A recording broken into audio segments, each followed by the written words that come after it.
იცვლება სახელები და გვარები, თუმცა უცვლელი რჩება საქართველოში დესტაბილიზაციის სურვილი და სცენარი. პრემიერ-მინისტრი იგორ ბლაჟევიჩის საქმიანობაზე და დაფინანსებაზე დასმული კითხვის საპასუხოდ ამბობს, რომ სახელმწიფო იქნება მაქსიმალურად ფხიზლად და ასეთ მცდელობებს შედეგი ვერ მოყვება. მეგინ არსავიძემ მოისმინა პოლიტიკური შეფასებები თემაზე და ის პირდაპირ ეთერშია. როგორც ცნობილია, სახელმწიფო უსაფრთხოების სამსახურში მიმდინარე გამოძიებასთან დაკავშირებით საუბრისას მამუკა მდინარაძემ აქცენტი გააკეთა იმაზე, რომ არსებობს კონკრეტული დამადასტურებელი მტკიცებულებები იგორ ბლაჟევიჩის საქმესთან დაკავშირებით, თუმცა დღეს ნაციონალური მოძრაობა ისევ აცხადებს იმას, რომ ისინი არ იცნობენ იგორ ბლაჟევიჩს, უარყოფენ მასთან კავშირს და აცხადებენ, რომ მის შესახებ არ აქვთ ინფორმაცია. დღეს მმართველი გუნდის წევრებმა გაიხსენეს ასევე დეტალურად ის ტრენინგები, რომლებიც უცხოეთიდან მიღებული დაფინანსებით საქართველოში სხვადასხვა სახელით ჩატარდა და ემსახურებოდა კონკრეტულ რევოლუციურ სცენარს. ამას ადასტურებს ასევე ის კონკრეტული ვიდეოები, რომლებიც ამ ტრენინგებიდან ვრცელდებოდა, თუმცა დღეს ნაციონალურ მოძრაობაში ისევ ამტკიცებენ იმას, რომ დასავლეთის სხვა ქვეყნებში ხელისუფლების ძალადობრივ ცვლილებას არ უწყობს ხელს. ამ ადამიანის შესახებ ინფორმაციას მხოლოდ თქვენ. რა უნდა გიბა არ ვიცი ვინ არის ძალადობრივად ხელისუფლების ცვლილება დასავლეთის არც ერთ ქვეყანაში არ არის რუსული მითი.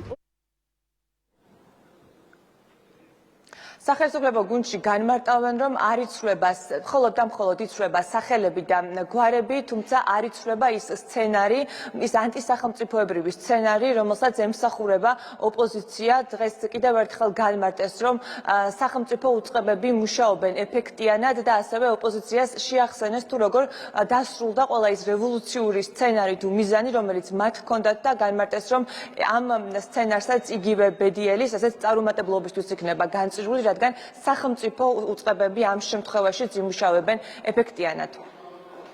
გვარები იცვლება, მაგრამ რეალურად ეს ინტერესი, რომ საქართველოში რაღაცნაირად არიონ ვითარება, სადონ კიდევ ერთხელ რევოლუციის მოწყობა, ეს ინტერესი არ ცხრება და ამის გამოხატულებაა ბატონი ბლაჟევიჩის საქმიანობაც და შესაბამისი დაფინანსება.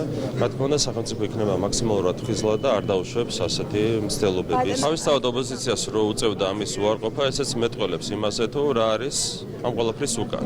უკან არის კონკრეტული მცდელობა, არიონ ქვეყანა, თუმცა როგორც არ გამოვიდა ეს ყველაფერი წარსულში, არ გამოვიდა არც მომავალში. მამუკა მდინარაძემ კონკრეტულად ისაუბრა, რომ ბლაჟევიჩის როგორც უცხო ტრენერის მიმართ არსებობს კონკრეტული მტკიცებულებები და აღნიშნული საქმე მუშავდება სახელმწიფო უსაფრთხოების სამსახურში და ვფიქრობ, რომ ეს იქნება ძალიან კარგი მაგალითი ყველა სხვა შემთხვევისთვის, რომ ამ ქვეყანაში უცხო გავლენები არც ფარულად და არც ღიად, როდესაც სხვა უცხო ქვეყნის ძალები ფინანსებით თუ კონკრეტული ადამიანური რესურსები ცდილობენ, რომ შენს ქვეყანაში არეულობები მოაწყონ და კონკრეტული სცენარები განავითარონ, არ იქნება შესრულებული და ვერ იქნება განხორციელებული.